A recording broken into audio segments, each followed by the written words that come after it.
Jerusalem, the city of Islam. Today, I'm interviewing Paul Ellis on the origins of Islam, and in the Quran, the constant references to the house of God. And when we look at the Bible as its connections, we constantly see Jerusalem being the locale. Why is it that Muslims prayed in that direction, but then it changed? While the Muslim sources say Mecca, while others are arguing Petra as a source for Muhammad's journeys in the beginning, Jerusalem is the only place we have a coin. We have numismatic evidence supporting the case that early Islam started and was birthed from the city of Jerusalem. In this 25-part series with Paul Ellis, we're going to go through these arguments, supporting the case of Jerusalem playing a much more significant role in early Islam than what the Islamic tradition tells you.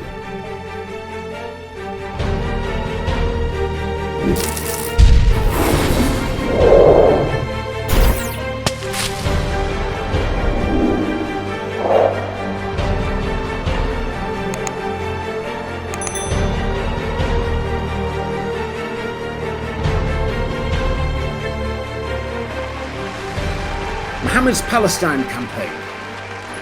Right, I'm now going to really adopt Stephen Shoemaker's brilliant work, and looking at these sources that show that Muhammad was trying to capture Jerusalem. Oh, and I start though with something that Stephen Shoemaker hasn't discussed. So, right, the career of Muhammad based upon the historical sources. The earliest event that occurs in Muhammad's life, or a person with the name Muhammad that we know about, is contained in Jacob of Edessa's genealogical chart. Now, Jacob of Edessa died in 708, and so we can assume that this is made before 708. It's very close to the Quranic period, and it seems unlikely that Jacob of Edessa would have made a mistake. I misspoke there. Sorry. Stephen Shoemaker does address these genealogical charts, and he says that he thinks Jacob of Edessa must have made a mistake here because the dates don't really tie up very easily with what we all expect of the Islamic narrative. But I find it very difficult to accept that Jacob of Edessa would have got this wrong. He was the patriarch of Edessa at a time that it formed part of the Arab conquests. The events that he's talking about occurred maybe 70 years earlier. So that could easily have been within living memory of some of the old people there. To me, it seems highly unlikely that he would have made a genealogical chart of who was ruling the different empires at that time, and he would have got the first person wrong. It seems very unlikely. So I want to try and incorporate this within a historical model. Now, on the screen, you will see this chart. It starts off with three columns with dates in. One, I'm not quite sure what the significance of the first column is. The second are the years of the reign of Heraclius. The second is the years of the reign of Khusro, and they are correlated to one another. And you see a little margin note where he talks about Muhammad going down on business to the land of Palestine, and it has a little quote there. I can't quite read it on my screen at the moment. Then it talks about Muhammad becoming the first king of the Arabians and ruling for 7 years. And after that interjection, we now have 4 columns, not 3, and you see a 4th column has appeared at the end with numbers 1, 2, 3, 4 going down to 7, and these are the 7 years of Muhammad, again put alongside the years of Heraclius and the years of Khusro.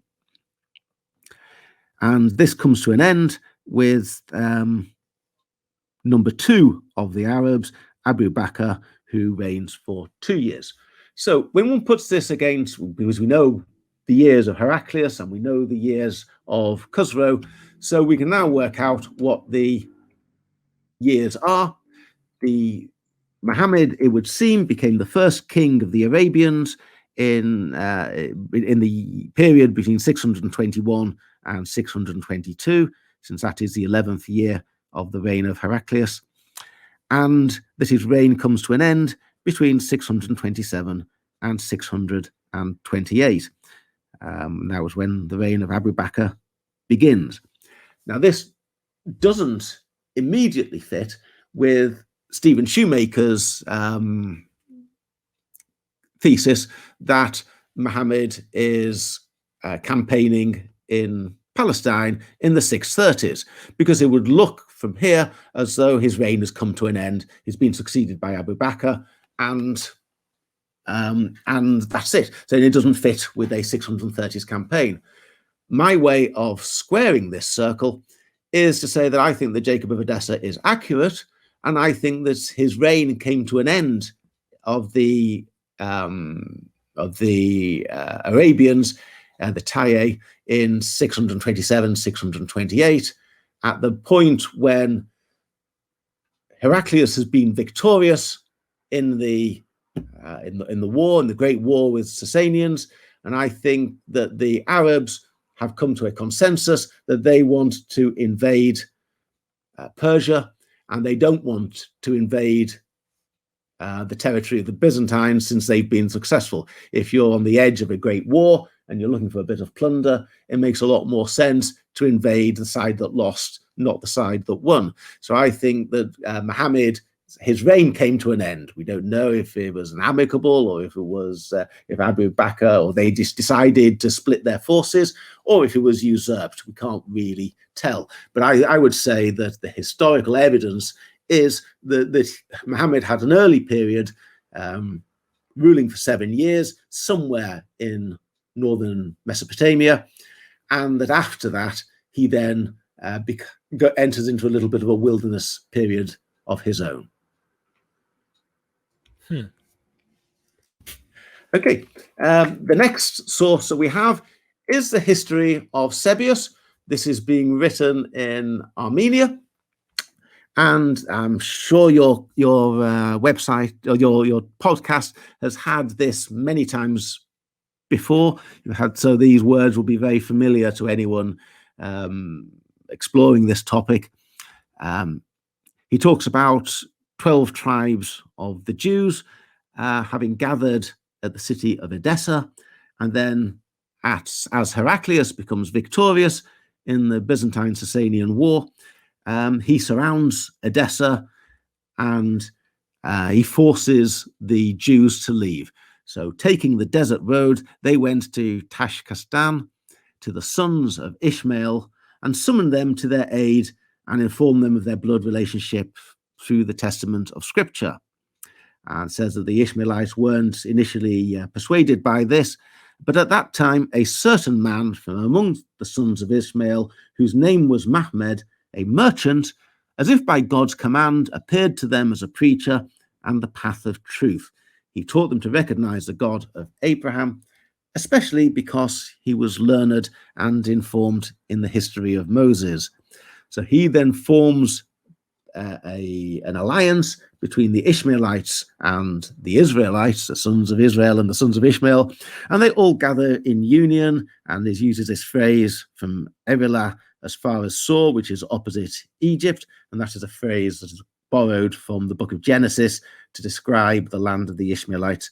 And from there, they went into the desert of Paran, 12 tribes, according to the tribes of the families of their patriarchs.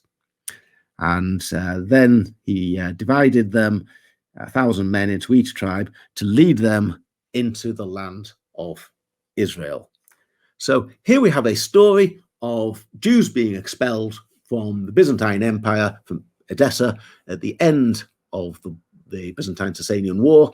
They meet somebody called Muhammad, who is an Ishmaelite, and he leads them into an invasion of Palestine. And I would say this is entirely consistent with my thesis that Jacob of Edessa was describing Muhammad as an Arab leader somewhere in Mesopotamia, but at 628, at the end of the war, he then forms this army and heads off to invade Palestine, but most of the Arabs don't join him. Oh, I'm good. I'm good. This is yeah, I'm well aware of this, and there's so many sources that kind of indicate the this Jerusalem issue is going to come up, and the uniting between the Saracens and the Jews. Like, what is going on here? It makes me really interested in what the origins of Islam was like, because you have different people. Fred Donner think it was this umbrella monotheistic group. You have other people with all these different views, but it's got a lot of Jewish implications to it that makes it highly odd to me to think that this was purely a Christian movement or something out the gate. As I don't know if you watched my Peter von Sievers interview, but yes, yeah, it just, there's all sorts of interesting things to think about. I think Peter von Sievers is fantastic at laying out the Christological controversies and setting the scene. But when he's done that, and you're ready to hear his explanation of the Quran, I find his argument falls a bit short, because the Quran doesn't really talk about Jesus for the vast majority of its text, and places where you would expect Jesus to be. If, for example, is making a list of prophets, you would expect Jesus to be in there. It's Lot is in there a lot, and Moses, but not Jesus. He just really doesn't get a look in until the surah is right at the very end, I would say. So the idea that it all comes out of the Christological controversy, I don't think so, because I think Jesus would have a much stronger role. I do like Gabriel Said Reynolds' observation that the early Quran tells Old Testament stories in New Testament language, which I think is very insightful, and explains why it's so easy to be set off course. Thank you. Okay. Then we have several sources placing Muhammad in Yathrib on the Red Sea. Most prominent, of course, we have the Quran itself, Surah 33, verse 13, where a group amongst them said, "O people of Yathrib, turn back," and a group of them sought permission from the Prophet, saying, "Our houses are exposed," that they were not exposed. They wanted naught but to flee. So it's obviously is attacking a group within the Quranic movement, which were seen as turncoats and cowards. But it refers to them as people of Yathrib. So this seems to me good evidence that the Quran was addressed to a people who were based in Yathrib. We have the Constitution of Medina, which is said to be a treaty between the believers and the submitters of the Quraysh and Yathrib. And Yathrib is also mentioned in a couple of early sources, the Khuzestan Chronicle and the source that Stephen Shoemaker refers to as a common Syriac source, otherwise known as the Chronicle of Theophilus. So I think there's good evidence, as good evidence as you're going to get, that Muhammad had a base in Yathrib. So putting this onto a map, we've got 621 to 626 or thereabout. You've got a kingdom of the Tayye somewhere in Mesopotamia, probably based where the Lakhmids had previously had their autonomous zone under the Sasanian Empire. 628, with Heraclius' victory, the Jews are expelled from Edessa, and they go into this place that Sebios calls Tashkistan. They go into the desert, they take the road to the desert, and this is obviously the road to the desert, and this is where they find. And here they meet Muhammad, but at about the same time, in probably the same year, Muhammad, his reign comes to an end, according to Jacob of Edessa, and he is succeeded by Abu Bakr. Thereafter, Muhammad establishes a base at Yathrib, and I see here some possible early memory of the Hijra, this idea of going into the wilderness, of being dispossessed of your home, of heading out on this noble religious quest. I see this fitting in to this model. And so, although it's a bit of a story and it seems rather action-packed as a series of events, I think I'm a synthesist on the historical sources. I don't want to say I choose this source and I reject that source. I want to try and find an explanation that accommodates as much of the historical material as possible, and this is what I've come up with. I see no reason why it couldn't be true. Interesting. Okay, the next bit is the well-known chronicle of Thomas the Presbyter, who describes how in 634 there's a battle between the Romans and the Tayye of Muhammad in Palestine, 12 miles east of Gaza, in which the Tayye seem to have been victorious. Romans fled, and there was then some massacring and plundering. That could just be a little bit of Christian exaggeration. We don't know, but we know that there's good evidence that Muhammad was leading a group of people in Palestine at that time, 634, just east of Gaza. And we have the British Library Gospel fragment, which tells a similar sort of story, a similar sort of text. It says in January of, and we think this is, for reasons I don't completely understand, we think this is 637.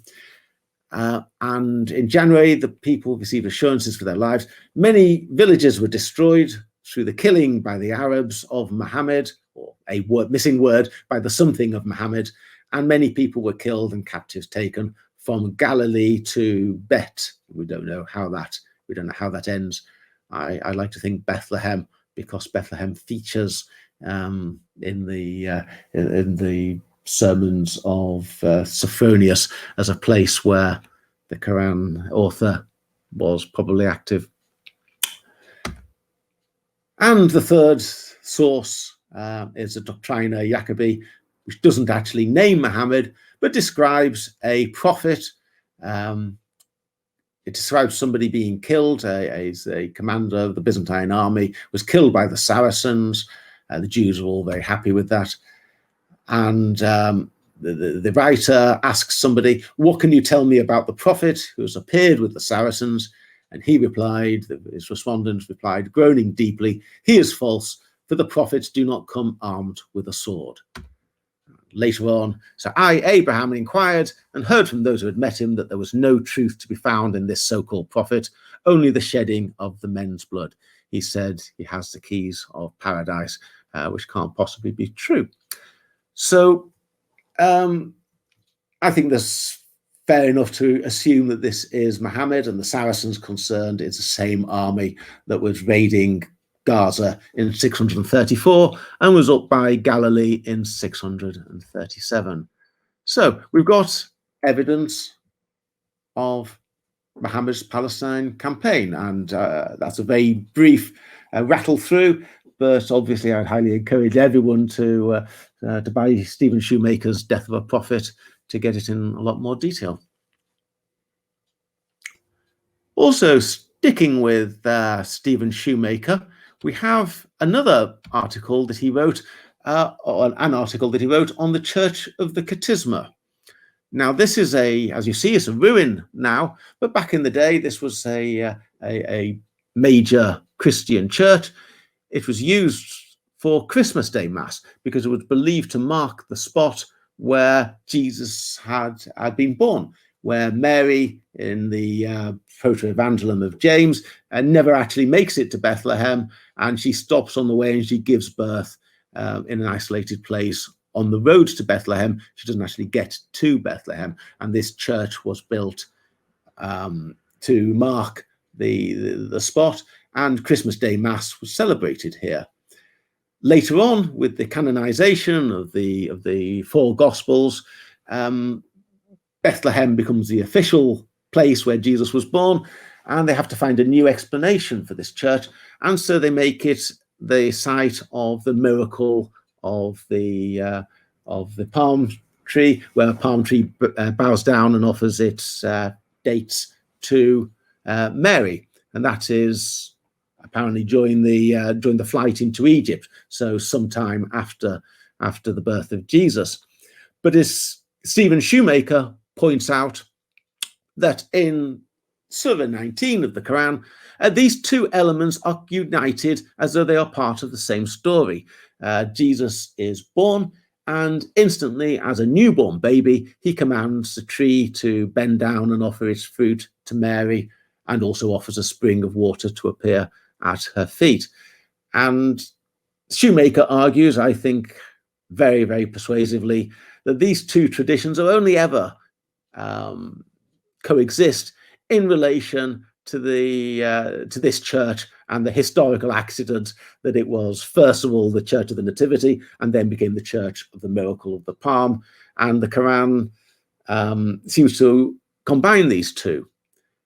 I also noticed that in Sophronius's Christmas sermon of 634, he talks about being unable to go to Bethlehem to do Christmas Mass because the godless Saracens, as he calls them, are on the road between Jerusalem and Bethlehem, where it's only a 6-mile road, and this church is exactly halfway along it. So I find that very, very plausible that the Saracens were in possession of this church, and this informs Surah 19. Anyone wants to know a little more detail, Shoemaker's article is called Christmas in the Quran, the nice title. The Quranic account of Jesus' nativity and Palestinian local tradition. If you Google that, you will find it. Thank you.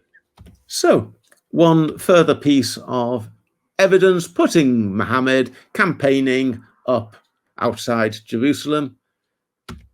And of course, we have the fact that Jerusalem does fall to the Arab conquerors in 638. So Muhammad's fighters are fighting probably as late as 637.